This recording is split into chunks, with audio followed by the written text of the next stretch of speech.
तो मूवी के स्टार्ट होते ही हम एक एस्ट्रोनॉट जॉन को देखते हैं। वो अभी अपने हाइबरनेशन पॉड से निकला और फ्रेश होने के बाद अपने स्पेसशिप के कंट्रोल रूम में आया, जहां उसे अपने 2 और साथी मिले। ये तीनों इस टाइम अपनी स्पेसशिप के मेंटेनेंस वर्क में लगे हुए थे और जाना था इन्हें प्लैनेट सैटर्न के मून तक। इनका मिशन था वहां पहुंचकर वहां से नेचुरल रिसोर्सेज को कलेक्ट करना, जिसे वापस दुनिया में लाकर इस्तेमाल किया जा सके। इनका ये सफर लगभग 9 साल चलने वाला था। इतने बड़े सफर में ज्यादातर ये लोग अपना वक्त सोकर गुजारते थे। कुछ 3 माह बाद ये लोग अपने हाइबरनेशन पॉड से निकलते थे, अपनी स्पेसशिप की मेंटेनेंस को चेक करते थे और इसकी रिपोर्ट अर्थ पर देते थे। और ये करने के बाद ये लोग 90 दिन के लिए दोबारा सो जाते थे। हाइबरनेशन की इतनी लंबी नींद लेने के लिए इन्हें ड्रग्स का भी इस्तेमाल करना पड़ता था। यहाँ इनके सारे काम करने के बाद हम देखते हैं कि जॉन कंफ्यूज है। नैश के पूछने पर वो बताता है कि उसे अपनी गर्लफ्रेंड का ना तो फुल नेम याद आ रहा है और ना ही उसे अपनी गर्लफ्रेंड की आवाज याद रही। ये सुनकर नैश उससे कहता है, अरे कोई बात नहीं, हाइबरनेशन के लिए जो हम ड्रग्स लेते हैं ये उसका साइड इफेक्ट है, उसकी वजह से हमें काफी सारी बातें भूल सकते हैं, लेकिन घबराओ नहीं, ये फिर तुम्हें याद आ जाएंगी। खैर, अपने स्पेसशिप के सारे सिस्टम चेक करने के बाद जॉन अर्थ पर रिपोर्ट करता है कि यहाँ पर सब ठीक है। ये लोग स्लिंग शॉट के ऊपर ही हैं,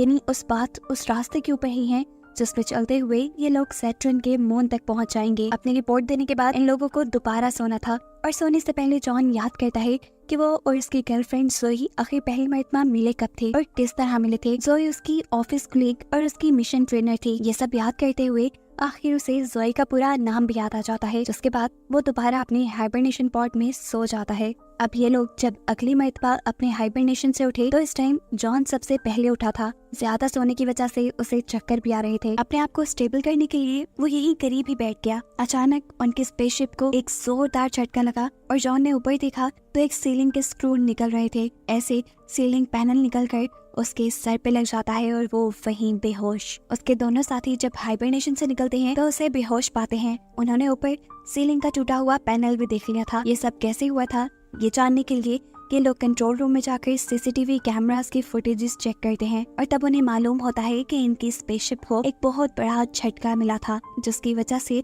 स्पेसशिप के काफी सारे इंटरनल पार्ट्स डैमेज हो गए हैं। शिप किस हद तक डैमेज हुई थी ये पता चलाने के लिए जब ये लोग शिप के कंप्यूटर को ऑन करते हैं तो कंप्यूटर इन्हें शिप में किसी डैमेज का पता नहीं दे रहा था। और ये चीज जानकर नैश बहुत ज्यादा पैरानॉइड हो गया, घबरा गया, क्योंकि उसे लगा कि शिप का कंप्यूटर उन्हें काफी सारी चीजों के बारे में नहीं बता रहा और ऐसे किसी भी मुश्किल वक्त में उनकी जान खतरे में पड़ सकती है। अब नैश का मानना था कि ये शिप आगे सफर करने की काबिल नहीं रही और अगर ये लोग स्लिंग शॉट को कंटिन्यू करते हुए सैटर्न के मून तक पहुंचने की कोशिश करते भी हैं तो रास्ते में ही ये लोग मारे जाएंगे। जॉन के होश आने पर नैश ये बात जॉन को भी बताता है कि अब उनकी शिप आगे सफर करने के काबिल नहीं रही। उनकी शिप में कुछ बहुत बड़े फॉल्ट्स हैं, ऐसे में ये सफर कंटिन्यू करते हैं तो ये मारे जाएंगे। उसने ये चीज अपने कैप्टन फ्रैंक से भी डिस्कस की थी, लेकिन फ्रैंक ने वापस अर्थ पे जाने से मना कर दिया। वो जॉन से कहता है, तुम यकीन मानो मेरा, हमारी जान खतरे में है। हमारे पास एक ही रास्ता है, वो बस ये कि हम नेक्स्ट हाइबरनेशन में कैप्टन से 12 घंटे पहले उठ जाएंगे और शिप को रीप्रोग्राम करके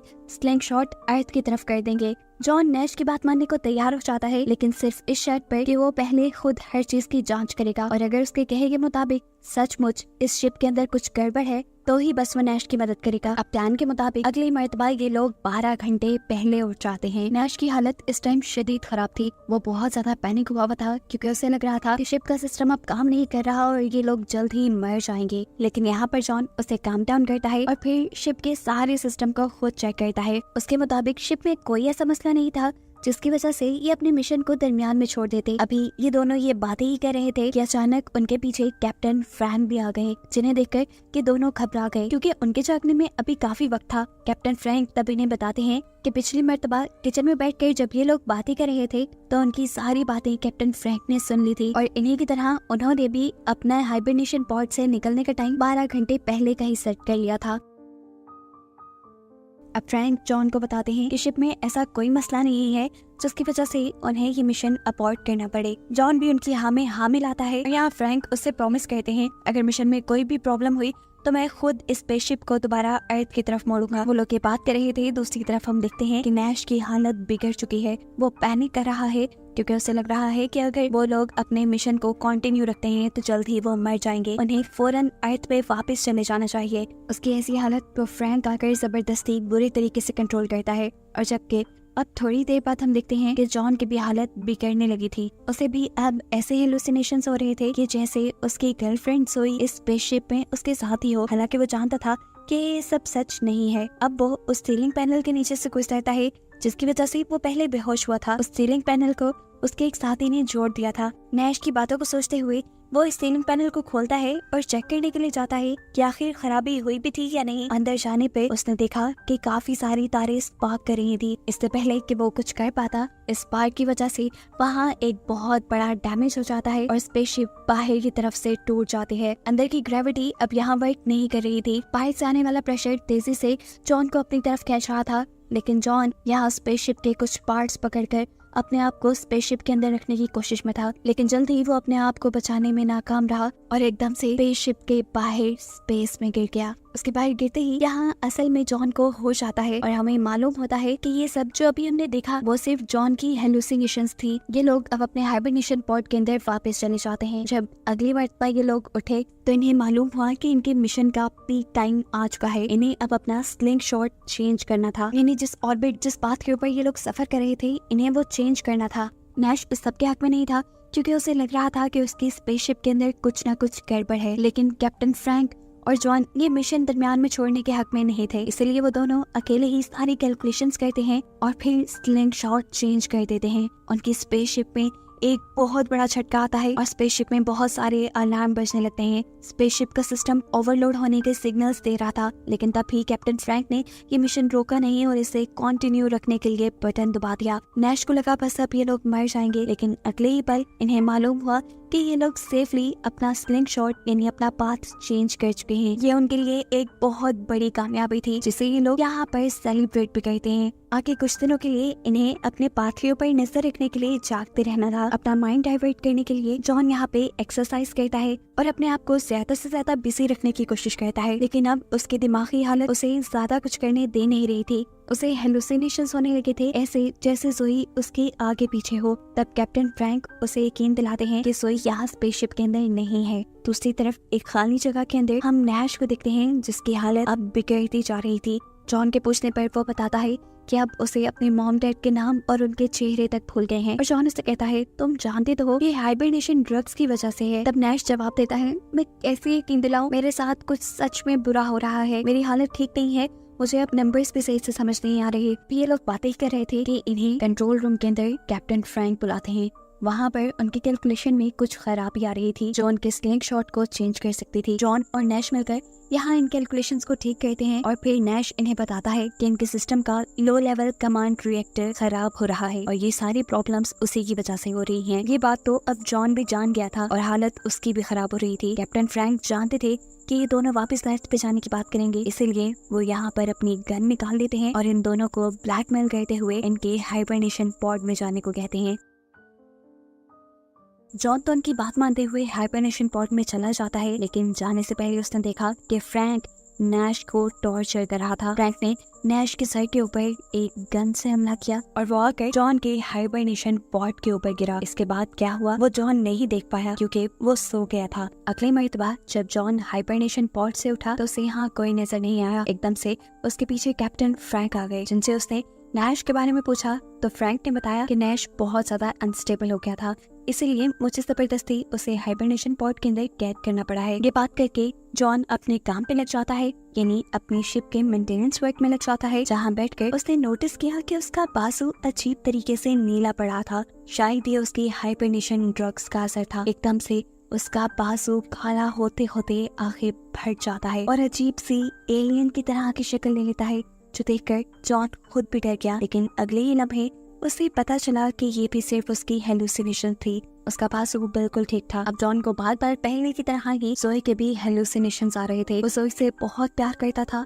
शायद इसलिए वो उसके माइंड से निकल ही नहीं रही थी। और तब फ्रैंक उसे एक बहुत ही दर्दनाक हकीकत बताता है, वो ये कि उसका और जोई का रिलेशन कभी था ही नहीं। असल में जोई उनकी मिशन ट्रेनर थी और कंपनी ने उसे जॉन से पब्लिक प्लेसेस में मिलने को इसलिए कहा था ताकि वो जॉन की मेंटल हेल्थ के बारे में पता चला सके और ये जान पाए क्या वो इस मिशन के लिए सूटेबल है या नहीं। ये बात सुनकर जॉन गुस्से से पागल हो जाता है और फ्रैंक से कहता है तुम कौन होते हो मेरे या मेरी लाइफ के बारे में कुछ भी कमेंट करने वाले, प्लीज मेरे पर्सनल मामला से दूर रहो। जॉन अब वापस कंट्रोल रूम की तरफ आ गया था क्योंकि उसे अपना रेडियो सिस्टम मेंटेन करना था। वो अपने पूरा ध्यान लगाकर काम करना चाहता था, पर जोई और उसकी यादें उसे बार बार डिस्टर्ब कर रही थी। अभी वो इन सारी सोचों में उलझा हुआ था कि तभी उसे रेडियो के जरिए कोई कांटेक्ट करता है और उससे बहुत सारे सवाल पूछता है। इससे पहले कि जॉन किसी एक भी सवाल का जवाब दे पाता, ये कॉल डिस्कनेक्ट हो जाती है और फौरन फ्रैंक उसके पास आता है और पूछता है, तुम किससे बातें कर रहे थे? जॉन यहाँ कुछ नहीं बोलता और तब फ्रैंक उसे कहता है, चलो अच्छा, अब तुम्हारा दोबारा हाइबरनेशन साइकिल में जाने का टाइम हो गया है। जॉन अभी दोबारा हाइबरनेशन में नहीं जाना चाहता था,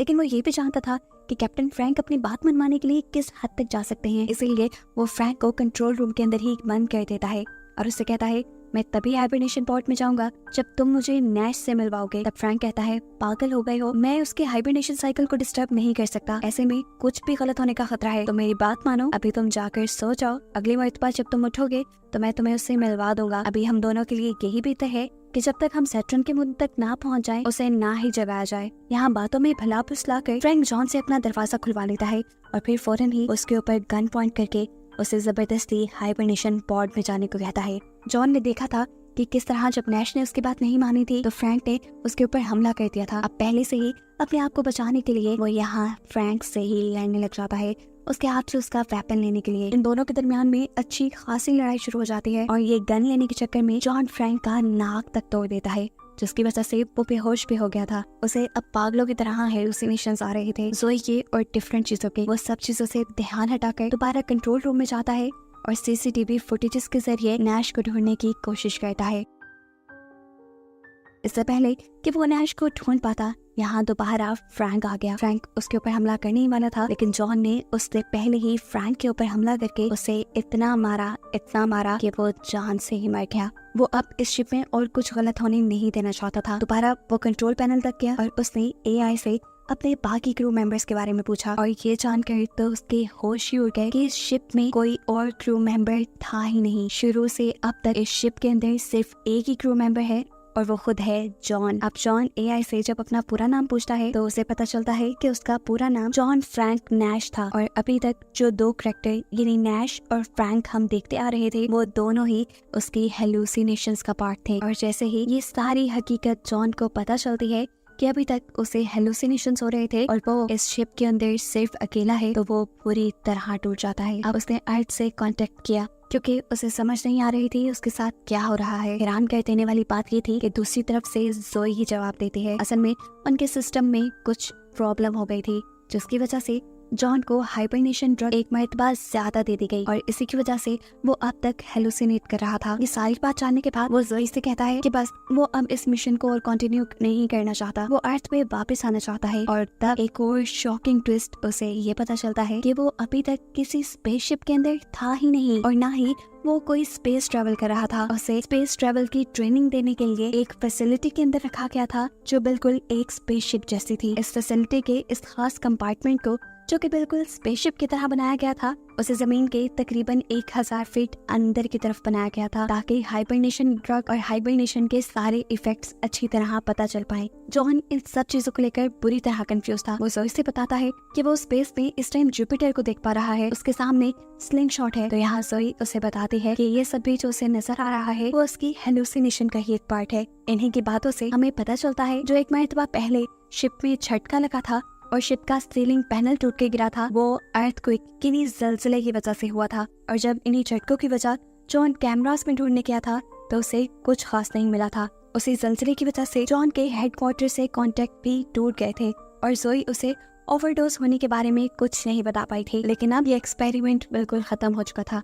अब जोई से कहती है, तुम आराम से इस फैसिलिटी से बाहर आ सकते हो, एयरलॉक की तरफ जो दरवाजा है तुम्हें वो इस फैसिलिटी से बाहर ले आएगा। जोई के कहने के मुताबिक अब वो भी दरवाजा खोल के जैसे ही बाहर जाने लगता है तो एक और मर्तबा फ्रैंक उसके सामने आ गया। फ्रैंक ने उसे बाहर जाने से मना किया, उसे वार्न किया कि बाहर मत जाओ, लेकिन जॉन को लगा कि शायद वो अभी भी हेलुसिनेट कर रहा है, इसीलिए वो बाहर आ गया। बाहर एक टूटी बिखरी सी जगह थी, उसके इर्द गिर्द एक मैकेनिकल सिस्टम बना हुआ था और रेडियो से जोई से कह रही थी, तुम हमारे ऊपर बिलीव रखो, तुम्हें यहाँ से बाहर निकाल दिया जाएगा। इससे पहले कि वो आगे बढ़ जाता, उसके सामने एक बंद दरवाजा आ जाता है और इस टाइम उसे रियलाइज होता है कि अभी जो सब उसने सुना और देखा वो उसकी हेलुसिनेशन थी, वो सच में एक स्पेस मिशन के अंदर स्पेस में ही था अभी तक। और बस यही बताते हुए ये कहानी यहाँ खत्म हो जाती है।